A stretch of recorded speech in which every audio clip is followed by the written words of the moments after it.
Câmara Entrevista de hoje é com o jornalista e voluntário do Centro de Valorização da Vida, o CVV, Felipe Laude. Vamos falar sobre o Setembro Amarelo, o mês de prevenção ao suicídio. Obrigada, Felipe, por aceitar o nosso convite. Obrigado, Bruna, por convidar o CVV para participar, para falar de um assunto tão delicado e que ainda é tabu, que é o suicídio. Vamos começar então falando sobre o CVV. Nos conta o que é esse serviço, como é que funciona? Então, o CVV, o Centro de Valorização da Vida, ele é uma associação sem fins lucrativos, tá? Que não tem cunho religioso, não tem cunho político, e que surge em São Paulo em 1962. Tá? Um grupo de amigos em São Paulo, naquela época, queria ajudar, queria se dispor a ouvir as pessoas. E já naquela época, na Inglaterra, existiam já alguns grupos de prevenção ao suicídio, assim, voluntários que queriam ouvir as pessoas, né? Então, o nome do grupo, se eu não me engano, era Samaritans, na Inglaterra. E esses jovens aqui no Brasil se inspiraram nesse projeto lá na Inglaterra e quiseram trazer para o Brasil isso. Só que eles não sabiam muito bem como trabalhar com isso. Foi um momento, então, que aí o reverendo lá desse grupo, Samaritans, veio ao Brasil. E aí foi um boom aqui no Brasil. E aí, desde então, os voluntários eles tiveram todo um acompanhamento, né, de como instalar, né, fazer funcionar o CVV. Hoje o CVV ele é uma rede de apoio emocional, tá? Uma rede de apoio emocional gratuita e sigilosa, onde as pessoas elas têm total acesso a voluntários que dispõem a conversar de forma sem nenhum tipo de julgamento. O voluntário do CVV ele não faz nenhum tipo de julgamento com relação ao que a pessoa está dizendo. E é uma escuta acolhedora, a gente conversa, porque, Bruna, hoje em dia a gente percebe que na sociedade está muito difícil conversar. Uhum. As pessoas, elas não conseguem conversar umas com as outras, sabe? E a gente até pode dizer que escuta, né? Só que escutar sem dar conselhos é muito difícil, assim. O CVV se dispõe a isso, se dispõe a ter essa conversa acolhedora mesmo com essas pessoas. E o que te motivou a ser voluntário dessa causa? São daqueles estalos que dá na gente, né, durante a vida, assim. Eu lembro que eu dizia que eu sempre gostava de ouvir as pessoas, né. Só que eu aprendi no CVV que eu não sabia ouvir. Então, eu estava um dia acessando a internet, eu já conheci o trabalho do CVV e me deu um estalo, assim. Poxa, eu sempre fiz trabalho voluntário, assim, sempre atuei de alguma maneira, mas parece que faltava alguma coisa, assim, sabe? Parece que ainda não era o suficiente. E quando daí eu comecei a ler mais sobre o CVV e descobri que eu poderia conversar com pessoas que estão sofrendo, depressivas, que estão passando por vários problemas, enfim, que só querem desabafar, eu quis, bom, por que eu não vou, né, dar meu ombro amigo, então, né? Vou dar meu ombro para alguém poder conversar comigo, né? E aí foi assim, daí eu me inscrevi no site, o cvv.org.br, é o site que a gente se inscreve para ser voluntário. A gente entra então no cvv.org.br, se inscreve na aba voluntário, e ali eu optei então por um curso, e isso é importante falar também, os voluntários do CVV eles fazem uma seleção. Qualquer pessoa pode ser voluntário, tá? Tem que ter 18 anos, tá? A partir dos 18 anos, pode ser voluntário do CVV, e tu se inscreve e faz um curso de mais ou menos 2, 3 meses, e esses voluntários se capacitam mesmo, sabe? Enfim, é um curso que a gente reflete muito, assim, sabe? Sobre a sociedade em que a gente está, sobre os valores que a gente tem, né? A gente também faz algumas atividades de interação entre nós, vivenciando situações como se fossem reais. Pra gente realmente ver como a gente vai agir. Uma sabe? simulação. Uma simulação, digamos assim. A gente até fala troca de papéis. Não sei. Que vocês devem estar preparados para qualquer coisa, né? É sempre uma surpresa, assim. E te falo, na verdade, as ligações que a gente recebe são de N pessoas, assim. Desde idosos que estão se sentindo muito sozinhos e querem conversar, até enfim, trabalhadores, crianças nos ligam, adolescentes nos ligam também, pessoas de todas as idades, de todas as classes sociais. E a gente percebe isso, que realmente as pessoas, elas estão num momento em que elas não conseguem ter para onde ir, assim, elas não conseguem conversar com ninguém da família. Ninguém da família consegue escutar elas. Nenhum amigo, elas até sentem vergonha de conversar, né? Justamente porque as pessoas costumam dizer que isso é frescura, isso é bobagem, mas não é. A gente do CVV acredita que aquele sentimento é verdadeiro e aquele sentimento precisa ser colocado para fora, porque a gente acredita que as pessoas, elas têm a capacidade de se reerguerem sozinhas. Por isso que o CVV não dá conselhos, porque a gente acredita que todos nós temos uma tendência atualizante, tá, do ser humano, de conseguir se reerguer sozinho, porque a pessoa, ao momento que ela vai estar falando sobre o problema dela, sobre o sentimento dela, ela vai acabar refletindo, né, sobre aquilo que ela está dizendo, e ela vai acabar pensando e criando alternativas para ela poder solucionar aquele problema, pelo menos por alguns momentos, assim. Porque muita gente tem falado sobre a questão do Setembro Amarelo e justamente isso, né, menosprezar a dor do outro. Às vezes, é bobagem, tô sofrendo por bobagem. E aí nessa questão do menosprezar, às vezes tu tá agravando um problema, né? Exatamente. Tá agravando um problema. Porque assim, as pessoas, elas acabam que... As pessoas são diferentes, né? Elas têm suas particularidades. A gente diz que as pessoas que desejam cometer o suicídio, que querem cometer suicídio, algumas dão sinais indiretos, tá? Sinais muito sutis, assim, outras dão sinais bem diretos mesmo. Então é preciso que a gente esteja muito atento a isso, sabe? E esses sinais podem vir de frases mesmo, assim, sabe? Se tu ouvir alguém falar assim, eu não quero mais viver, a minha vida não tem mais graça, são frases que a gente tem que sim prestar atenção, tá? A gente tem que prestar atenção no que a pessoa está pedindo ajuda, é um pedido de ajuda, sabe? E até mudanças repentinas de comportamento também é um outro fator muito... é um sinal também.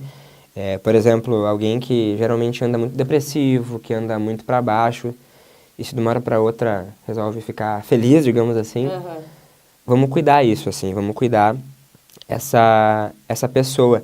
E muito importante falar no perfil, assim, a gente tem, hoje em dia, os perfis que mais nos preocupam são de adolescentes e idosos, assim. Os idosos estão no topo das pessoas que cometem suicídio, tá? São pessoas que se sentem muito solitárias, né? E tu vê... E às vezes olham para trás e pensam que não tem nada para frente, né? Digamos assim, eles dizem, já vivi tudo que eu tinha para viver e daqui para frente tô aqui sem nada, sem ninguém, sem um motivo, sem uma razão para levar a vida adiante. Imagino que deve se passar isso pela cabeça. E chegam a cometer, ao extremo, né, de cometer o suicídio. Exatamente, eles realmente não veem sentido, né? O suicídio, ele não tem um motivo, né? Isso que é uma questão importante de falar também. Por isso que ele é complexo também. Ele, na verdade, é uma gama de motivos, né? Que varia de pessoa para pessoa. Por isso que a gente nunca pode afirmar a pessoa cometeu suicídio por isso ou por aquilo, né? A gente tem que tomar cuidado para não achar culpados. Principalmente para as pessoas que sobrevivem, né? Os familiares que estão na volta. E eu falava ali então dos perfis, né? Além dos idosos, tem também os jovens, a faixa de 15 a 29 anos. Essa faixa, a segunda causa de morte dessa faixa é por causa de suicídio. Então, é uma fase em que a gente está vendo cada vez mais aí na internet muitos jovens fazendo vídeos, colocando seus sentimentos para fora. E a gente precisa atentar para isso, assim. Tem que realmente olhar para esses jovens e fazer realmente um trabalho de diálogo com eles. Por isso que as escolas aí entram nesse papel também, sabe? As escolas precisam olhar para esse aluno. Até me lembro agora de um filme que eu vi recentemente, o Ferrugem, do Ali Muritiba. Ele estreou agora no início de setembro, final de agosto. E é um filme que até ganhou um prêmio em Gramado de melhor filme. E ele mostra exatamente esse papel da escola, dos professores, dos alunos, nesse tratamento. No filme conta a história de uma menina que sofreu bullying. Então, é muito forte, assim, ver, sabe, como as escolas não estão preparadas, assim. Nós tivemos um caso recente que circulou nas redes, uma notícia mas eu, se não me engano, não foi no Brasil, mas chamou atenção por isso, porque o menino sofria bullying e acabou cometendo suicídio, e era aquela questão toda de todos os colegas rindo e tirando ele, né, fazendo chacota e tudo mais, e daqui a pouco os pais, ai, bobagem, né, não é bem assim. Mas imagina tu ser um renegado de uma turma, não é um peso, um fardo leve de carregar, né? Sim, ainda mais criança mesmo, sabe? Outro dado muito alarmante também são os índices de automutilação também, que a gente vê que os adolescentes e as crianças estão tendo, assim. Tipo a questão da baleia azul, que teve agora há pouco, né? Isso, que foi o desafio um da jogo, baleia azul. o desafio da baleia azul. Agora estavam falando de outro desafio também, que tá rolando nesse sentido. Tem mais assim. um novo desafio que está circulando aí circulando. também. Até as escolas estão bem engajadas para combater, assim, essa possível participação das crianças. Sim, essa questão é tudo uma forma de comunicação mesmo, né? Volto a repetir, assim, as crianças, elas, e os jovens, enfim, todo mundo, ela querem se comunicar. E muitas vezes a gente não está preparado para receber essa comunicação. Então, por isso que o CVV se propõe, né, a conscientizar também, né, a sociedade. E tem muito uma questão também, acho que vem da educação e da formação, na questão na hora de educar o teu filho, né? Dizer que o diferente de ti não é errado. E que tu tem que respeitar as pessoas como elas são. Porque às vezes é daí que vem o bullying, né? Ah, porque o coleguinha puxa uma perna, ou porque usa cadeira de rodas, ou porque tem um olho mais caído, ou porque tem menos cabelo, ou mais cabelo, enfim. E isso acaba gerando bullying que se transforma num problema muito maior, que a gente... Ah, é uma brincadeira de escola. Não é assim, né? Não é brincadeira. Tudo que ofender o outro não pode ser visto como uma brincadeira, né? Exatamente, não pode. E a tua visão sobre a depressão e a saúde mental mudou depois do contato com o tema? Mudou bastante, assim, eu realmente conheci, de fato, porque a gente atende, né, enfim, inúmeras pessoas que estão passando por essas situações, né. Mudou no sentido de compreender, né, a gente compreende as pessoas e é isso que a gente tenta passar para a sociedade, né, essa compreensão empática mesmo assim, sabe, porque muitas vezes a gente acaba que não dá bola, né, e a depressão está crescendo cada vez mais, assim, acho que o Brasil é um dos países da América Latina, assim, tem mais taxa de depressão, sabe? Então, essa é muito grave, assim. A ansiedade também, transtorno de ansiedade é algo que está crescendo muito, sabe? Então, para todas essas pessoas, né, que estão se sentindo deprimidas, que estão com ansiedade, enfim, com vários outros fatores, a gente fala, ligue para o 188. É o telefone que você pode ligar de casa, fixo, orelhão, celular, pode ligar para conversar. E uma coisa que chama a atenção, Bruna, é que a gente estava falando desses transtornos, né? Me lembrei agora, 90% dos casos de suicídio poderiam ser evitados porque eles estão atrelados a esses transtornos. Então, são transtornos que podem ser tratados, né? Por exemplo, a depressão, né? Se a pessoa está em depressão, ela pode dar alguns indícios, porque a gente tem uma visão, né? Ah, o depressivo é aquele que está na cama, num quarto escuro, né? Chorando e não faz mais nada. Mas não é assim, né? A doença, a depressão é uma doença. E não é assim. A pessoa, nem sempre o depressivo está num quarto escuro, não está vendo a luz. Às vezes ele está trabalhando, ele está cuidando da família, ele está saindo com os amigos, mas o interno dele é que está machucado, que está doente, né? São vários níveis, né, de depressão. E realmente, a gente conta com o apoio dos profissionais, né, os psicólogos, os psiquiatras, para fazer esse trabalho. Assim, eu digo que o CVV ele não substitui o trabalho desses profissionais, nem do psiquiatra, nem do psicólogo, enfim, de outros. A gente é um pronto-socorro emocional. E nem o papel da família, né? Na Principalmente, ajuda. exatamente. Existe uma corrente circulando nas redes sociais onde as pessoas oferecem a sua caixa de mensagens para falar com alguém que esteja precisando. Porém, já existe uma outra corrente solicitando que as pessoas não façam isso, pois seria uma irresponsabilidade, já que nem todos estão preparados para ouvir. Qual é a tua opinião sobre o tema, já que tu teve todo um preparo para estar hoje atuando no CVV? Então, né, o que eu tenho a dizer sobre isso? Assim, a gente tem que entender assim, né, que é importante que as pessoas elas estejam disponíveis. A gente tem que pensar na disponibilidade que eu, você, quem está nos assistindo, tem para conversar com outra pessoa. A partir do momento que eu estou disponível, eu tenho essa abertura para conversar com as pessoas. Eu tenho essa abertura para poder ouvir Isso é algo super importante. A gente não pode deixar isso se perder. A gente pontua muito que, claro, né, o CVV faz esse trabalho, né, de ouvir sem julgar, sem poder se intrometer na vida da pessoa. Então, o que eu teria a dizer sobre isso é para convidar essas pessoas, né, que têm esse interesse em escutar, a se tornar um voluntário do CVV. A gente está com 2.400 voluntários, pouco mais de 2.400 voluntários no Brasil, e a gente precisa de mais voluntários. A gente precisa de muito mais voluntários. E eu faço esse convite, assim, se você tem essa disponibilidade de conversar pela internet já, por telefone com amigos e com familiares, e se você consegue ter essa escuta mesmo, vem para o CVV, que você vai poder conseguir atingir mais pessoas e vai poder ajudar mais pessoas, né? Porque a gente está com um dado assim bastante expansão dos atendimentos. Em 2017 a gente fez 2 milhões de atendimentos, tá? Agora para 2018 a ideia é a gente chegar a 3 milhões. E aí, além do 188 a gente atende por chat, as pessoas podem se comunicar ali por chat ou por e-mail também. Então é uma forma que a gente tem de oferecer não só a ligação, porque muitas vezes a pessoa não se sente bem falando no telefone, né? Uhum. Ela quer digitar, não quer falar. Então, ela fica totalmente à vontade para escolher a forma que ela desejar. E os voluntários podem escolher qual a forma que eles também desejam de poder conversar. Então, lá no site do CVV, cvv.org.br, na barra voluntários, quem tem mais de 18 anos pode entrar, então, para se inscrever e escolher a opção ali, colocar os seus dados, seu e-mail, que o CVV entra em contato novamente para fazer essa seleção. A gente aqui do interior também pode ser um voluntário do CVV ou só o pessoal que reside na capital? Todos, Bruna. Todo mundo que mora no Brasil pode ser voluntário do CVV. O que acontece, né? Algumas cidades, até do interior também, têm postos físicos do CVV. Uhum.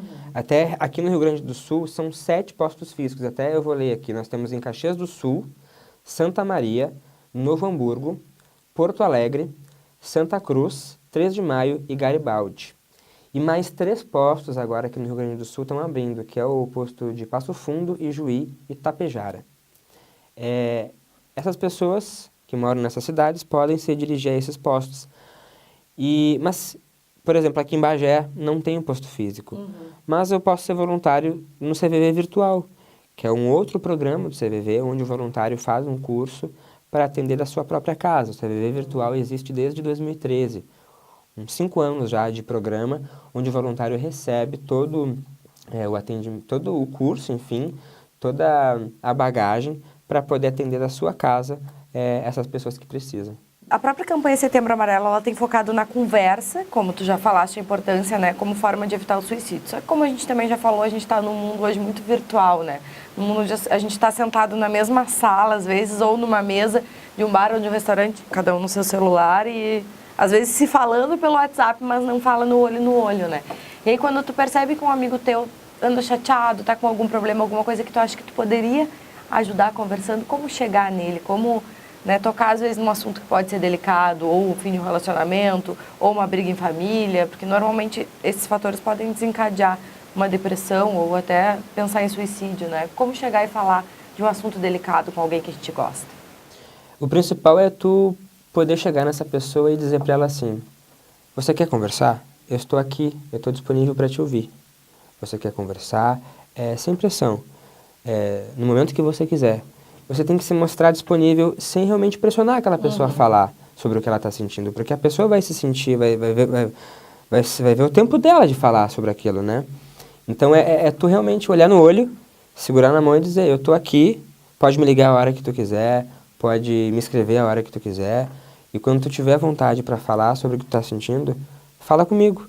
Acho que é isso que a gente está precisando, assim, a gente está nessa cultura, como tu falou, muito imediatista, assim, todo mundo no celular, tá falando contigo, olhando pro celular e responde, nem te olha no olho, sabe? Eu acho que é largar isso um pouquinho de lado, assim, sabe? É essas relações humanas que a gente precisa, sabe? Cultuar. Humanizar cada vez mais as nossas relações, né? Humanizar. Até é estranho falar, né? Falar nisso, porque parece redundância, mas é que é uma questão que está ficando cada vez mais virtual, né? As nossas relações. E é importante falar abertamente também, Bruna, sabe? É falar sobre o que está acontecendo, assim, não ter medo. Você está pensando em realmente cometer suicídio? Tu pode perguntar para a pessoa, sabe? Se você sentir que a pessoa está dando algum sinal. Dando alguns indícios. Né? Não ter medo de perguntar para a pessoa. Esses dias eu até estava pensando sobre isso, porque a gente tem falado bastante, né? O suicídio tem sido um assunto recorrente, eu acho que a gente tem que falar cada vez mais sobre isso. E eu pensava assim, quantas vezes a gente conhece alguém que cometeu suicídio e tu pensa assim, mas poderia ter ajudado, por que não me pediu ajuda? Só que às vezes a pessoa pode ter pedido ajuda de uma maneira torta, né? Digamos, não chegar a dizer, hein, Felipe, me ajuda. Não dizer, não tô legal hoje. Bobagem, passa, vamos tomar uma cerveja, sabe? Às vezes a maneira como a gente age, como a gente lida com o problema do outro, como a gente minimiza o problema do outro, é que pode acabar fazendo aquele problema se tornar maior ainda e chegar no final onde, mal ou bem, a gente não deve se culpar, mas acaba que a gente se culpa, né? Tu pensa, por que eu não estendi a mão? Por que eu não ouvi aquele dia que ele tentou conversar comigo? Então, a gente tentar evitar até essa questão de sentir a culpa depois que está feito, né? Exatamente, a culpa é uma questão que a gente tem também que falar, assim. No suicídio, a gente não pode procurar culpados, assim, porque o suicídio tem múltiplos fatores. Então, até a gente costuma dizer que a cada um suicídio, 20 pessoas na volta são impactadas. E aí é um trabalho de pós-venção com essas pessoas, assim, de ter um trabalho de dialogar com essas pessoas também, sabe? Porque aí vem esse sentimento de culpa mesmo, como tu falou. O que eu poderia ter feito? Eu não enxerguei os sinais, pais principalmente, né, que têm filhos que ficam desolados, assim, né? Mas a questão é não se culpar. Eu acho que nesse momento vale ter essa conversa, enfim, com algum profissional, até com o próprio CVV, para não carregar essa culpa, sabe? E entender que são motivos que muitas vezes a própria pessoa que cometeu suicídio realmente não entendeu, sabe? Num panorama geral, assim, como é que estão as pessoas que tu já atendeu no CVV? Desesperadas, tristes? Olha, é uma multiplicidade de sentimentos, assim, sabe? A gente atende desde pessoas que estão muito desesperadas porque perderam emprego ou estão sem dinheiro, por exemplo. Pessoas que estão se sentindo solitárias. Pessoas que simplesmente estão bem, mas querem conversar. Querem contar um pouco do seu dia. Querem contar o que eles fizeram de manhã, de tarde. Querem ter esse contato, Pessoas sabe? que são carentes, né? Exatamente. Então, as pessoas que ligam são diversas, assim, são diversas situações e diversos sentimentos mesmo que a gente recebe, sabe? E como é que é a questão de não se envolver afetivamente, assim, né? Porque às vezes deve ter casos ou conversas que acabam mexendo contigo, assim, pensar, vontade de convidar para sair, sabe? Para tomar um mate na praça para ver se dá uma animada nessa pessoa. Como não se envolver, assim, como não desligar o telefone e continuar pensando naquilo? Às vezes deve ser difícil, né? O CVV ele tem todo um treinamento para o voluntário, né? Porque a gente realmente não pode se envolver e não pode ser personalista, assim, sabe? A gente tem que focar, na verdade, no sentimento da pessoa. Não no problema e nem na pessoa em si, sabe? Quem ela é, onde ela está, onde ela mora. Isso não interessa pra gente. A gente está preocupado em saber o que ela está sentindo e como fazer com que ela se ajude para melhorar esse sentimento. A gente então tem todo um treinamento para que a gente não se envolva, a gente então, realmente nessa seleção que a gente faz, tem todo esse cuidado para não se envolver, enfim, não ligar para a pessoa depois, até porque é bom frisar isso. O atendimento ele é sigiloso, né? A gente não enxerga a pessoa, não sabe onde ela está, quem ela é, enfim. Nem se o nome dela é verdadeiro, o nome que ela está passando para você. Muitas vezes a pessoa não fala o nome. Fala, A gente também não pergunta. Se a pessoa se sente à vontade para falar o nome dela, ok. Mas é uma questão realmente de muito sigilo. A personalidade e as questões de afetividade são influentes na questão da depressão, né? Sendo assim, pode-se afirmar que nem todo depressivo é suicida e vice-versa, nem todo suicida é depressivo? Essa é uma pergunta que pra gente do CVV é bem complicado afirmar, assim, né? Até uma questão que até a gente traz para os psicólogos, assim, e para os psiquiatras. Mas pela experiência que a gente tem, nada pode ser afirmado assim mesmo, sabe? porque a gente entende que o suicídio ele é um impulso. A depressão, ela é um dos fatores de risco que pode fazer com que a pessoa cometa esse ato, entende? Então a gente não pode dizer, sabe, se todo depressivo ele vai cometer suicida, tá? E nem se todo suicida é depressivo. São realmente questões que a gente tem que ver com muita particularidade, mas é importante falar que a depressão é um indício, é uma questão para a gente poder prestar atenção que a pessoa, dependendo de outros fatores, pode querer vir a cometer suicídio, sabe? E como a gente já falou, né, mas acho que só para enfatizar, para deixar bem claro, para não restarem dúvidas e para, de repente, essa conversa também ajudar alguém que está precisando de uma mão estendida, está precisando estender a mão para alguém, precisa dessa coragem, né? Como tu já afirmou e a Organização Mundial da Saúde afirma que a maioria dos suicídios é evitável. Então, o que fazer para evitar? Seria a conversa o melhor caminho? A conversa é o melhor caminho. A gente tem uma frase no CVV, falar é a melhor solução. Então, é falando abertamente sobre o suicídio, sobre o que está acontecendo, a gente pode tentar evitar, sabe, novos casos, assim. No mundo, a gente tem aí, por ano, mais de 800 mil mortes por suicídio. Isso dá que um suicídio a cada 40 segundos no mundo. No Brasil já são 1 a cada 45 minutos, o que dá 32 suicídios por dia. É muita gente. Enquanto a gente está conversando aqui, quantas pessoas já devem ter cometido suicídio? É muita gente que está precisando conversar, é muita gente que está precisando falar. Então, a conversa, o diálogo, falar é a melhor solução. Até porque, às vezes, a gente está com algum problema e aí a gente, mesmo pensando nisso, começa a abafar, né? Cada vez fica mais grave o problema, cada vez ele fica maior, cada vez ele se estende mais. E, às vezes, se tu conversar com alguém, a pessoa diz, tá, mas e se tu for por esse caminho? Às vezes parece que não tem solução, né? Por exemplo, eu perdi meu emprego, já tenho, às vezes, pessoas de mais idade, né? 45, 50 anos, onde é que eu vou trabalhar agora? Aí um amigo pode te dar uma luz, às vezes, né? Quem sabe tu abre um negócio, tu é bom de fazer tal coisa, até para mostrar os teus talentos, enfim. Então, eu acho que, às vezes, a gente pensa, o que vai adiantar eu conversar com fulano? Às vezes pode fazer toda a diferença, né? E conversar, Bruno, e conversar com essa escuta atenta, assim, se atentando realmente pelo que a pessoa... O sentimento da pessoa, sabe? Se atentar para isso, assim.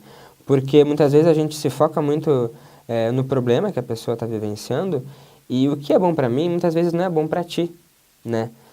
Até uma questão que a gente fala muito também é tentar levar o CVV como uma proposta de vida. A gente quer que daqui a uns anos não exista mais CVV. Claro. Que todo mundo possa ter essa escuta acolhedora e sem julgamentos e aberta com todo mundo, sabe? Eu estava olhando aqui, né, a cartilha que tu nos trouxe, falando abertamente sobre suicídio, que é feita pelo CVV, né, para divulgar o trabalho, para divulgar a questão do suicídio. E é bem, assim, esclarecedora, né, para todas as dúvidas que o pessoal tem, porque às vezes são coisas óbvias que a gente pensa, tipo assim, como se sente quem quer se matar? Obviamente uma pessoa se sente triste, mas não é tão óbvio assim, né, porque muitas vezes essa pessoa não demonstrou nada, então... nada é tão óbvio quanto parece quando o assunto é suicídio. Sempre tem algo muito complexo por trás, né? Exatamente. Quem se mata mais, homens ou mulheres? Que curioso isso, os homens normalmente se matam mais, embora as mulheres tentem mais vezes. Essa questão da tentativa também, né? Às vezes dizem assim, eu já ouvi falar isso, né?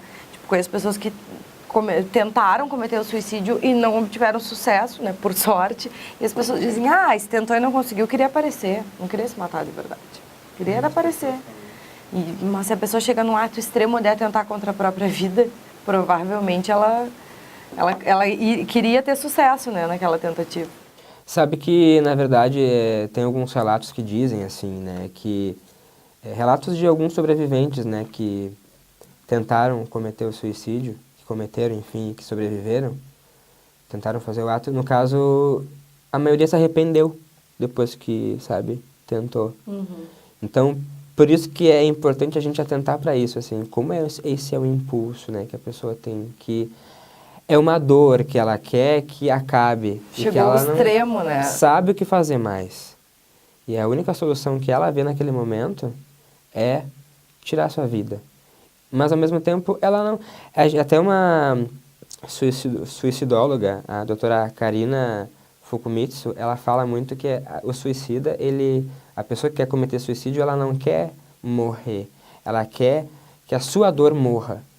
Ela quer acabar com a sua dor. Ela quer matar a dor, não a si mesmo, Não a si não mesmo. tirar a sua própria vida, né? Eu digo que eu acho que é o maior ato de coragem e covardia ao mesmo tempo, né? Porque tu tem que ter ao mesmo tempo, coragem para tirar a própria vida e covardia para não enfrentar o que tá vindo pela frente, né? Mas é um momento de desespero extremo, né? A pessoa chegou ao extremo do desespero e ela é a última saída que ela tá vendo no momento. E às vezes, se ela sair dali, ela começa a enxergar a vida com outros olhos. Eu imagino que algumas dessas pessoas talvez nunca mais tentem isso, né? Outras ainda têm outros episódios de tentativas. Exatamente, até foi bom tu falar nessa questão da coragem e covardia, né? Até a gente tem que até tomar cuidado com essas palavras, assim, porque muitas pessoas podem levar isso como algo, até uma espécie de motivo, assim, também, Sim, sabe? Um elogio, assim, tipo, Exatamente. Nossa, que coragem que tu tem de tirar a tua própria vida. Exatamente. Por isso que realmente falar sobre o tema, ele é muito complexo, delicado, é muito delicado. O próprio jornalismo também, ele tem toda uma dificuldade também. A gente não pode divulgar, né, quando acontece, na questão de não incentivar, mas ao mesmo tempo, como tu falar no tema, né, tipo, é complicado. Tu acaba que aí, o jornalismo, ele é basicamente assim, a base do jornalismo é o lead ali, né? O que, quem, como, onde, por quê. No suicídio eu não posso responder todas essas perguntas. Eu não posso responder o porquê que a pessoa se matou, entende? Então, muitos jornalistas, assim, ao longo da história, com esse receio, né, de não saber como falar, preferiram não falar. Não falar. Só que o preferir não falar é pior. A gente precisa falar, mas tem que saber falar de uma forma adequada mesmo. Tem que ter o cuidado, né? O cuidado necessário até para falar sobre o tema, porque numa maneira que tu não incentive e que tu tente ajudar as pessoas que estão pensando nele, que não diga, vai lá e faz, né? Que seja uma coisa do tipo, não, quem sabe tu repensa essa tua... É informação sempre com o viés da prevenção, sabe? É sempre informando sem detalhes, né? Tem uma cartilha da OMS, da Organização Mundial da Saúde, que fala isso. É informar sem esses detalhes. Na verdade, é informar com a prevenção junto, sabe? Assim, a gente acredita que seja a informação mais adequada mesmo. Claro. E para a gente encerrar, né, o nosso assunto, que é tão delicado, mas é sempre interessante a gente falar, porque é como se a gente sentisse que pode estar ajudando alguém, né? Que está ouvindo de repente e está precisando ouvir sobre isso, precisando dessa ajuda. Então, para finalizar, eu vou te pedir para nos passar os contatos do CVV, quem é que pode ligar, se pode ligar a qualquer horário, como é que funciona para a gente informar o pessoal e também reforçar a questão dos voluntários, né? De quem quer ser voluntário com o CVV precisa também dessa ajuda, né? Obrigado, Bruna, pela oportunidade. Então todo mundo que está nos assistindo, que está nos ouvindo e que quer conversar, pode pegar o telefone, ligar para o 188. A ligação ela é gratuita, tá? E pode ser feita de qualquer lugar do Brasil. 24 horas por dia você pode ligar, tanto do orelhão, do celular, do telefone fixo. Você também pode ser atendido pelo chat e também pelo e-mail. No site cvv.org.br, ali você entra nesse site, ele tem todas esses atendimentos que a pessoa pode escolher qual que ela deseja melhor, né?